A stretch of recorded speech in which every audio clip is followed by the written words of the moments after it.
Well, we've got Newt Gingrich tonight, Sean, so make sure that you don't go home until our show is over, because the next stop is the Oval Office. There is breaking news tonight. Your Senate has just passed the massive $410 billion omnibus spending bill.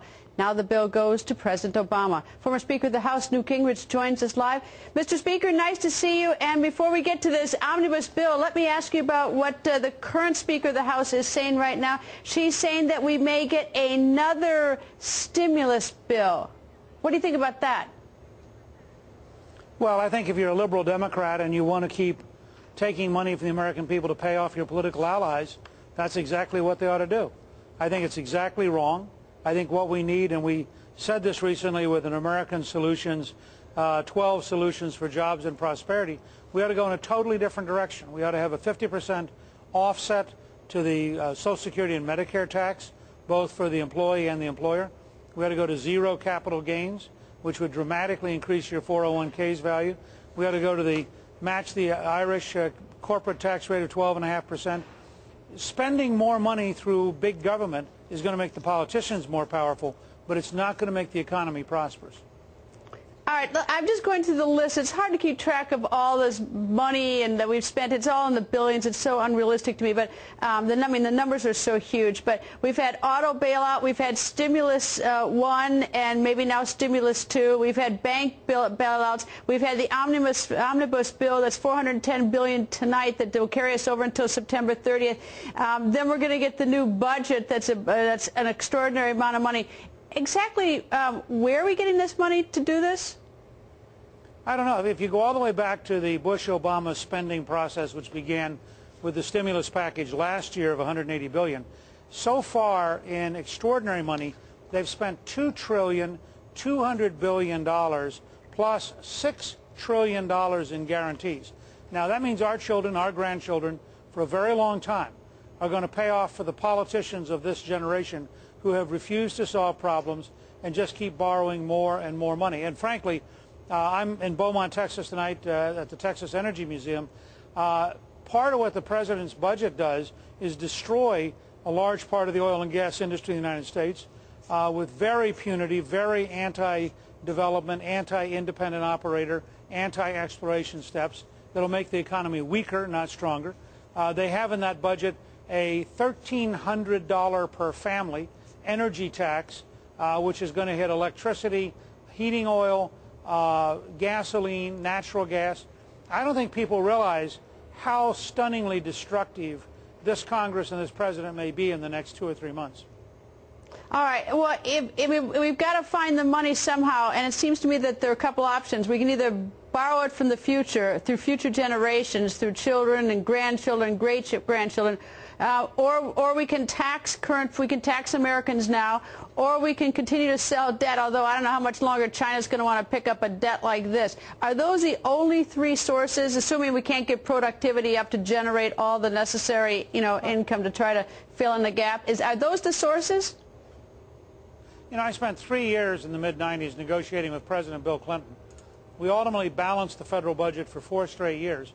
We did it while cutting taxes for the first time in 16 years, and we did it and we paid off $405 billion in federal debt. How did we do it? We reformed welfare, we cut spending, we controlled the federal government.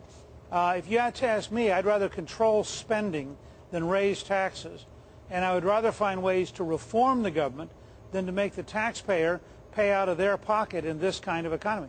A big tax increase in this economy for the level of pain people are already in is going to increase unemployment, deepen the recession, and make it harder. It's Herbert Hoover who raised taxes in the 1930s, and he deepened the Depression dramatically by 2 giant tax increases, one on income in 1932 and an earlier giant tax increase called the Smoot-Hawley tariff. All right, so if we take out of the formula then as being a source of trying to pay for this, because we got to pay for it somehow. I left out one. We could just simply print money. I guess that would be another way to sort of come up with some sort of source. All right, so we take out taxing because that could throw us into a deeper dive. That leaves either borrowing from the future, like way into the future because these extraordinary numbers, or borrowing more from China, and they're not too happy with us right now, but that's another story. Or what? Well, it means, first of all, control spending, I mean, the fact that this president, that's not all happening. of his promises, right? So the answer, if you're asking me, how do you pay for bad government? My answer is I wouldn't, because if you try to pay for bad government, Nancy Pelosi will spend more. One of the great lessons of the Jimmy Carter years is the conservatives can never get ahead by being the book balancers for liberals. And I think these folks are doing destructive things. I think the money they're spending is destructive. I'd frankly go back and repeal half the stimulus package. The fact is that it's bad money spent in a bad way through bad bureaucracies, and I'd be much tougher about criticizing all this and taking out things we don't need. I think it's a tragedy that this president is not going to keep his word and veto a bill that has 9,000 earmarks. How do you think he's going to? I mean, he's not. He says he's not going to veto it. Is there any chance you think tomorrow, when it gets to the Oval Office, that he'll all of a sudden think, no. "Oh my God, I've got to veto this thing"? No, look. This president has made the decision that he's going to govern with the left wing of the Congress. He's going to do what Nancy Pelosi and Harry Reid need to have done. He's going to do it even if it breaks all of his campaign promises. He signed the stimulus when it clearly broke his promise we'd have 5 days to read a bill, and no one in the Congress had read the bill before it was passed. He's now going to sign a bill that has 9,000 earmarks, which breaks his promise not to sign earmarks. The fact is, very rapidly, he is becoming a normal politician with a normal pattern of breaking his word. It's very sad, and it certainly eliminates the concept that this was change we could believe in. This is politics as usual by politicians as usual. All right, so the spending's not going to change. That's already been authorized, passed, signed, everything is going to be signed tomorrow. So the spending is a done deal. 2 years from now, when you and I are talking, if we haven't paid our bills, if we can't pay off any of the debt, what are we going to? I mean, what's the economy going to look like? Well, you're going to have higher inflation. You're going to have higher interest rates, unless we slide into a genuine depression.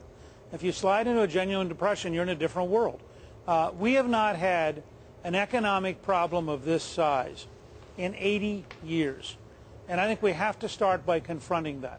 That nobody alive today, I mean certainly nobody who was an adult in 1929, is around to advise us on what to do.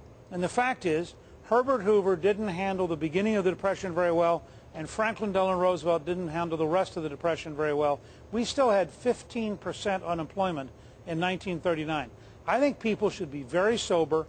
I wish this president would slow down and actually think about the scale of change we are faced, because what happened was he wrote a budget basically a year ago.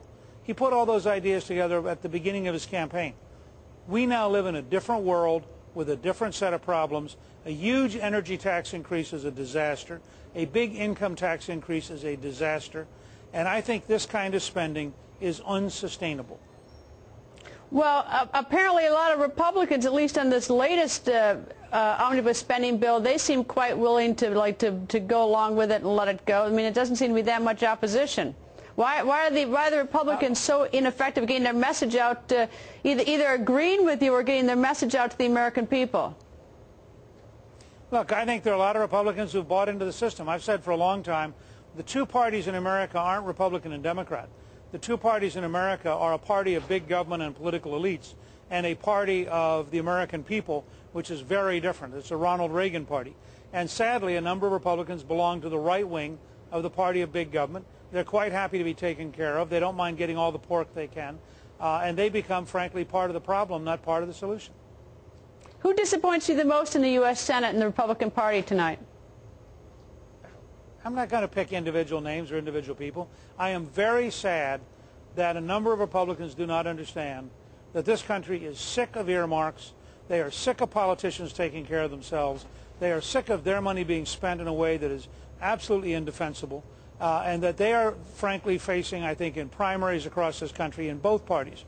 I think you're going to see a steady increase in the number of incumbents who have opponents, because the American taxpayers are increasingly fed up. At American Solutions, we're working to help people with the April 15th taxpayers' parties, because we think it's good for those Americans who are fed up to communicate this April how ready they're going to be to fire some of their incumbents next year. Do you see the Dow going up today as a particularly good sign, or is that just a one-day deal? Look, I think for the moment we're in noise. Can the government briefly spend a lot of money and get things to seem a little better? Sure. It's a lot like giving you a pain medicine when you're sick. Does that cure the disease? No. Is the government's current policy scaring money out of the market? Is the government's current policy convincing people not to invest? I've been all over the country. I was in Houston and Beaumont today talking to people here. I'll be in Detroit tomorrow. My experience is when we talk to people who are successful, they are very leery of putting any money in any serious investment given the current attitude of Washington and the likelihood that this president and this Congress will just take it away from them. Mr. Speaker, if you stand